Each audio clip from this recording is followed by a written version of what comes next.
नमस्कार दोस्तों, स्वागत है आपका स्टडी एज में।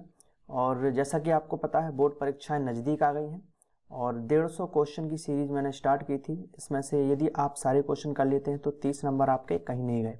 तो उसी कड़ी में ये है सेट नंबर 2, इसमें 10 महत्वपूर्ण क्वेश्चन। तो चलिए स्टार्ट करते हैं।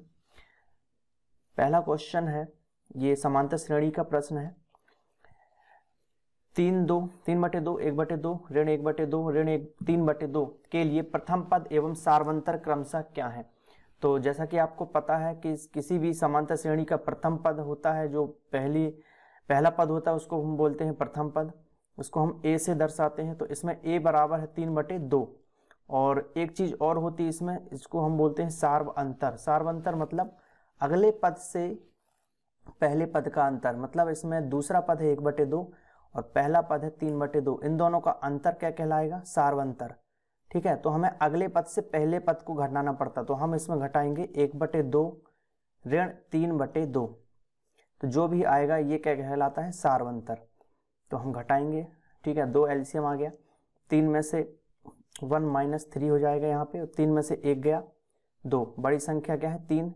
तो बड़ी संख्या का चिन्ह आएगा यहाँ पे -2/2। 2 का हम भाग दे देंगे, 2 एकम 2। तो ये आ गया हमारा 1। ठीक है, -1। तो प्रथम पद क्या है इसमें? a बराबर 3/2 और इसका सार्वंतर d आ जाएगा -1।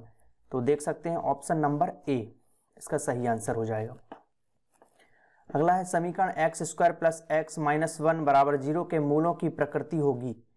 तो वर्ग समीकरण वाले चैप्टर में आपने पढ़ा होगा 3 प्रकार के मूल होते हैं, जिसमें यदि हम देखते हैं विविक्तकर का मान d बराबर b² - 4ac होता है। यदि d जो है बड़ा होगा 0 से तो मूल हमें कैसे प्राप्त होंगे? भिन्न प्राप्त होंगे। भिन्न और वास्तविक मूल हमें प्राप्त होंगे। यदि d बराबर है 0 के तो 2 बराबर मूल प्राप्त होते हैं, 2 बराबर मूल। और यदि d लेस देन है 0 यानी कि d छोटा है 0 से तो काल्पनिक मूल। काल्पनिक मतलब कोई वास्तविक मूल नहीं। ठीक है, तो हम देखते हैं इस प्रश्न में, इसकी तुलना हम करते हैं अपने वर्ग समीकरण से। ax² + bx + c बराबर 0। ये हमारा वर्ग समीकरण का स्टैंडर्ड फॉर्म होता है। तो ax² + bx + c से हम इस समीकरण की तुलना करेंगे तो a बराबर हमें प्राप्त होता है 1, क्योंकि x का गुणांक यहाँ पर 1 है। b बराबर हो जाएगा 1 और c बराबर -1। अब इस d को हम निकालेंगे पहले। तो b² - 4ac हमारा फॉर्मूला होता है। तो देख सकते हैं हम b बराबर क्या है? 1। तो b की जगह हम रखेंगे 1 का वर्ग -4 की जगह 4। a का मान क्या है यहां से देख के बताना है आपको। देख के बताइए। a बराबर 1, तो a का 1 हो गया, इंटू c का मान बताइए। c का मान बराबर ये है, देखिए यहाँ पर -1। ये हो गया हमारा 1 - 4 एकम 4 हो गया, और ऋण ऋण का गुणा होगा तो धन। सॉरी, यहाँ पे क्या है? -4ac, तो 4ac। ओके, ये हो गया 4 एकम 4। तो ये हो गया हमारा 5। तो आप देख सकते हैं हमें प्राप्त हो गया। d का मान क्या है? 0 से बड़ा है, मतलब आंसर क्या हो जाएगा हमारा? ये पहली वाली कंडीशन फॉलो हो रहा है, d is greater than 0। d बड़ा है तो हमें कैसे प्राप्त होंगे? भिन्न और वास्तविक मूल। तो यहाँ पे कौन सा है? ऑप्शन नंबर बी, वास्तविक और भिन्न मूल प्राप्त हो जाते हैं। तो ये तीनों कंडीशन आपको अच्छे से याद करनी है, इसी से एक क्वेश्चन बनने की उम्मीद है। ठीक है, और आपसे ये भी पूछा जा सकता है कि विविक्तकर का सूत्र लिखिए। तो ये क्या है? d बराबर b² - 4ac, b का वर्ग -4ac। अगला क्वेश्चन करते हैं।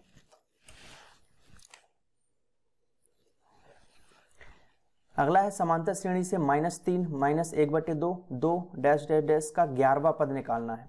तो पिछले क्वेश्चन में हमने पढ़ा था यहाँ पर a बराबर क्या हो जाएगा? इसका प्रथम पद हो जाएगा -3 और d मतलब सार्वंतर हो जाएगा। हम क्या करेंगे? दूसरे पद से पहले पद को घटाएंगे, मतलब -1/2 -3 हो जाएगा। माइनस तो ये क्या है? घटा रहे हैं और पहले पद का मान ही है -3, तो इस माइनस को हमें भूलना नहीं है। ठीक है, तो क्या हो जाएगा? 2। इसको हम 3/1 लिख सकते हैं। इसका तिर्यक गुणा करेंगे 3 दूनी 6, तो यहाँ पर हम क्या लिख सकते हैं, ये हो गया 6 और 1 का 1 में गुणा कर सकते हैं, इसको ऐसे सॉल्व कर सकते हैं, 1 एकम 1 ये हो गया और 3 दूनी 6। ठीक है, 1 का 1 में गुणा किया तो माइनस के साथ आ जाएगा और 3 दूनी 6 और यहाँ ऋण ऋण का क्या हो जाएगा, धन। तो ये हो गया हमारा 6 में से 1 चला गया, ये आ गया 5/2 और चूंकि बड़ी संख्या का चिन्ह है, बड़ी संख्या का चिन्ह कौन सा है, धन, तो यहाँ पे भी धन आ जाएगा। तो डी का मान हो गया 5/2 और ए का मान ऋण 3। अब हमारा फॉर्मूला होता है an का, an मतलब 11वां पद निकालना हमें, मतलब यहाँ पर ये सूत्र आपको याद रखना, an बराबर होता है a + n-1 × d। तो an का मान क्या है 11, मतलब 11वां पद, a का मान क्या निकाला हमने -3 धन, n का मान क्या है 11 और -1 और d का मान है 5/2। इसको आगे सॉल्व करेंगे तो ऋण 3 धन 11 में से 1 गया 10, यहाँ करेंगे गुणा हम 5/2 का, तो 2 से ये 10 कट जाएगा, 2 पंचे 10। तो हम चूंकि आपको पता है बॉड मास में हम क्या करते हैं, पहले गुणा करते हैं, तो 5 का गुणा 5 में किया, ये कितना आ जाएगा 25। ऋण 3 धन 5 का गुणा 5 में किया तो आ गया 25। इसको आगे सॉल्व करेंगे 25 में से 3 गया 22। इसका आंसर क्या बन गया हमारा, ऑप्शन नंबर बी 22। नेक्स्ट है, किसी श्रेणी का प्रथम पद 7 है, प्रथम पद मतलब a 7 दिया है और सारवंतर दिया है -2, मतलब d बराबर है -2। तो हमें प्रथम 4 पद निकालने हैं। ठीक है, तो पहला पद क्या हो जाएगा 7, दूसरा पद क्या करते हैं हम इसमें, इसका स्टैंडर्ड फॉर्म होता है समांतर श्रेणी का a, दूसरा पद हो जाएगा a + d, तीसरा पद हो जाएगा a + 2d, चौथा पद हो जाएगा a + 3d। तो a का मान क्या है 7, दूसरा पद क्या हो जाएगा a + d, मतलब a क्या है 7, d का मान -2 प्लस -2, तीसरा क्या हो जाएगा 7 + 2d, d का मान क्या है अपना -2, तो यहाँ रख दिया हमने -2 और चौथा पद हो जाएगा a + a का मान है 7 धन 3, d का मान है -2। अब यहाँ पे हम सॉल्व करेंगे, पहला पद 7 आ गया, 7 में से 2 घट गया, कितना आ जाएगा 5। ठीक है, 2 दूनी 4 हो गया, यहाँ पे हो जाएगा 7 - 4 और यहाँ हो जाएगा 7, 3 दूनी 6, 7 - 6। ठीक है, माइनस का प्लस में गुणा हो रहा है इसलिए यहाँ पे माइनस लिख रहे हैं हम, 3 दूनी 6। आगे करेंगे तो पहला 7, दूसरा 5, 7 में से 4 गया 3 और 7 में से 6 गया तो 1। Option number A 7 5 3 1। ऐसे हम समांतर श्रेणी के पद निकालते हैं। अगला प्रश्न है, दो समरूप त्रिभुजों के भुजाओं का अनुपात 4:9 है, तो त्रिभुजों के क्षेत्रफलों का अनुपात क्या होगा। तो इनके बीच में एक संबंध होता है, भुजाओं का अनुपात का वर्ग उनके क्षेत्रफलों के अनुपात के बराबर होता है, मतलब 4 का वर्ग अनुपात 9 का वर्ग कर देंगे तो हमारा त्रिभुजों के क्षेत्रफलों का अनुपात प्राप्त हो जाएगा। 4 का वर्ग क्या हो जाएगा 16 और 9 का वर्ग हो जाएगा हमारा 81। तो answer number D, option number D क्या है इसका आंसर, 16:9 81। अगला प्रश्न है, मूल बिंदु के निर्देशांक क्या हैं। तो मूल बिंदु के निर्देशांक होते हैं 0 0, यदि y अक्ष माने और ये हमारा x अक्ष, तो यहाँ पर होता है मूल बिंदु, इसके निर्देशांक होते हैं 0 0। ठीक है, ये है x अक्ष, ये है y अक्ष। x अक्ष पर स्थित मूल बिंदु से इकाई की दूरी 4 इकाई की दूरी पर स्थित एक बिंदु के निर्देशांक होंगे। प्रश्न में दिया है x अक्ष पर स्थित है, तो यदि हम बनाते हैं, ये है y अक्ष, ये है x अक्ष, x और ये है y अक्ष। प्रश्न में दिया है x अक्ष पर स्थित है बिंदु 4 इकाई की दूरी पर। ठीक है, ये है मूल बिंदु 0 0। तो 1 2 3 4 यहाँ पर कोई बिंदु है 4, ठीक है, x अक्ष पे, तो 1 2 3 4, तो 4 इकाई की दूरी पर स्थित है, तो बिंदु के निर्देशांक क्या होंगे। तो बिंदु के निर्देशांक क्या हो जाएंगे 4 और y क्या है, y का इसमें क्या हो जाएगा 0। तो आंसर क्या है ऑप्शन नंबर बी। और यदि पूछा जाता कि y अक्ष पर स्थित है बिंदु, तो क्या हो जाता 0 4। ठीक है, फिर उस कंडीशन में x का मान 0 हो जाता। नेक्स्ट है यदि किसी बिंदु के P के निर्देशांक x y हैं तो x को क्या कहते हैं।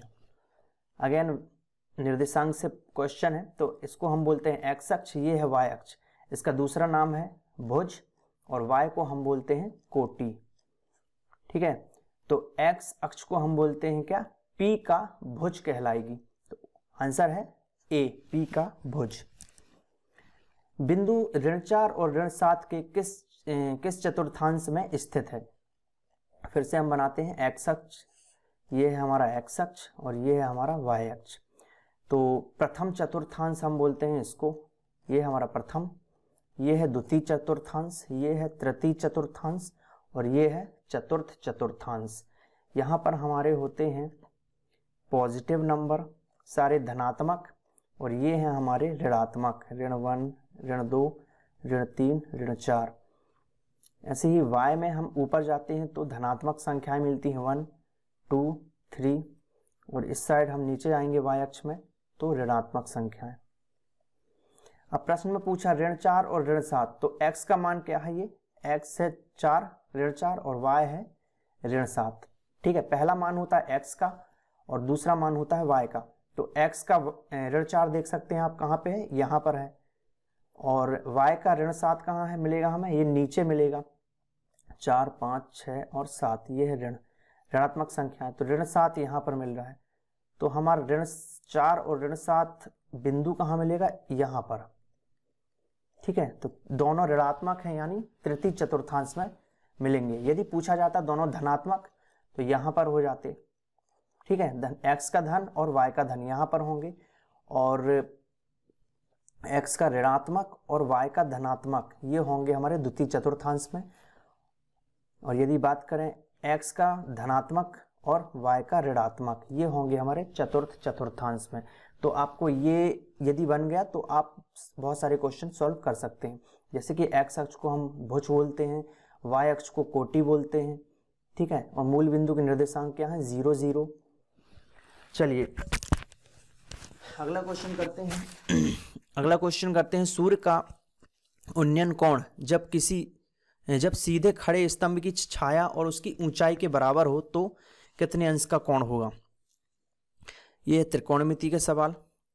ये देख सकते हैं हम, यदि इसका आंसर देखिए 45 अंश होगा। ठीक है, 45 कैसे होगा, यदि हम यहाँ पे x मान लेते हैं और उसकी छाया को भी x, ये है ऊंचाई x और छाया भी x, दोनों की ऊंचाई क्या है, दोनों की लंबाई क्या है, बराबर है।